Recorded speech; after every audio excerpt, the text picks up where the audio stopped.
Can you give our viewers a sense of how this story is playing out in China?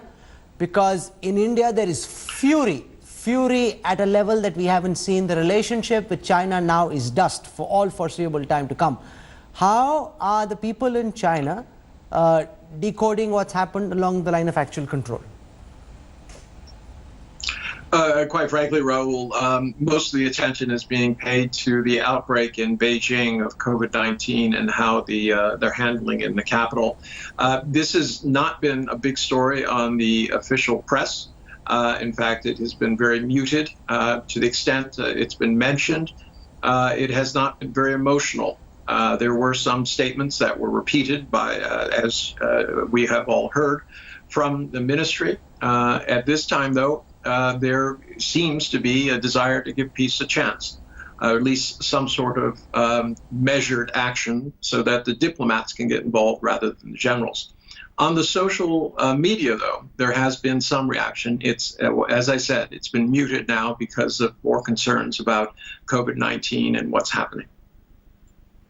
But after having gone and brutally assaulted Indian soldiers in what very clearly was a premeditated attack, now to be pretending to be very Gandhian in your desires is rather intriguing on the part of the Chinese army and the Chinese state. The reality is, from all the accounts that have emerged, China is the aggressor, and yet somehow it seeks to pretend as if it's the Indian army that came across the line of actual control, which is an absolutely laughable charge. Well, as you said, Raul, I'm not going to agree with you. I don't know which side is right. I can tell you factually that there was a group, this colonel came across with some soldiers. He took down a tent. It was resisted. There was a brawl that took out. Who's the aggressor? I don't know. I think it would be very hard to show that the Chinese had premeditation in knowing that the colonel was going to come and take down tents. I think that would be a little bit much to prove. So at this point, Indian side of the line of actual control, and if there is a tent which you were supposed to take down as part of the disengagement conversation and the Chinese army didn't do it, then very naturally that tent was always going to come down. Well, as you know, soldiers tend to take orders. They're not diplomats. They tend to look for strategic advantage. I think on your show you've had military men who say that the best way to deal with things is to get to the point of power and then let the diplomats sort it out when you have the advantage. In this particular situation, we don't know what was agreed to. Both sides have a different story. I'm not saying one is right, the other was wrong. I'm just saying that there's nothing in writing. So at this point, the question comes, what do you want to do going forward? So why hasn't China, in your view, revealed to the Chinese people how many soldiers died? Isn't that what professional armies should do? To be upfront about loss and damage and reveal and admit and honor those who went down fighting?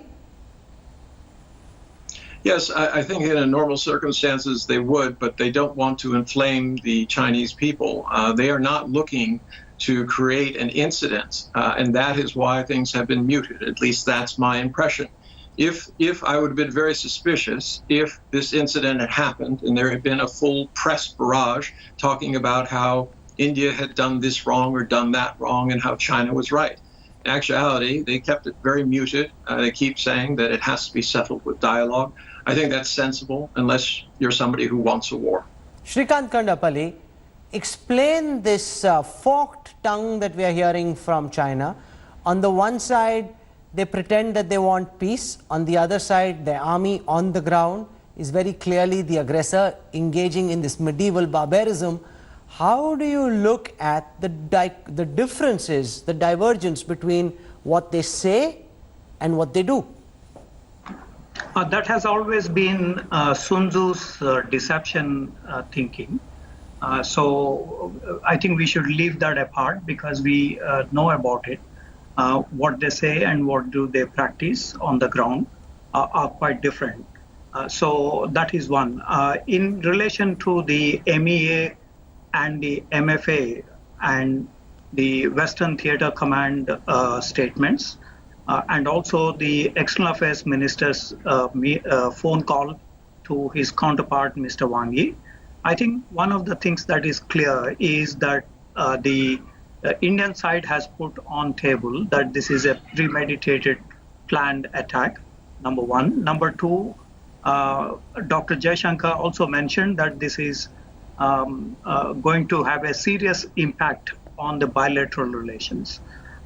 So this has now been expanded to the entire bilateral relations. The things that are happening in Galwan and Pankungso Lake will have an impact on the entire bilateral relations. So that is where now the issue stands. Of course, there will be a plan A, plan B, plan C in Galwan. Most possibly, they would go back to the June 6th commanders meeting, where they will take stock of what has happened on June 15th, and then go back again, one scenario, or a limited conflict in the region, which is also quite possible because of the kind of preparations that both are making, or having an entire new CBM approach, confidence building measures approach. That is also quite possible in this scenario. Okay, I'm going to take a very quick break right now. I just want to share with our viewers that India today has been able to access satellite images over the years from 2010 onwards, which show just how massively the Chinese army has built up right across the line of actual control. And you know, when I just say that they are building up is one thing. When you see it with your eyes, the manner, the scale, the extent of that build up, it really just pops up in the manner that we did yesterday when we put out our first set of satellite pictures. So we've got an encore coming for you. We spend the whole day trying to put this together. In a short while from now, we'll be able to bring it out and show it to you. So we'll slip into a break. But I really hope that you stay back and watch the new set of satellite pictures that we've been working really hard to try and bring together for you. We'll have them out very soon. Hello everyone, this is Rahul Kamal here. Hope you enjoyed this video.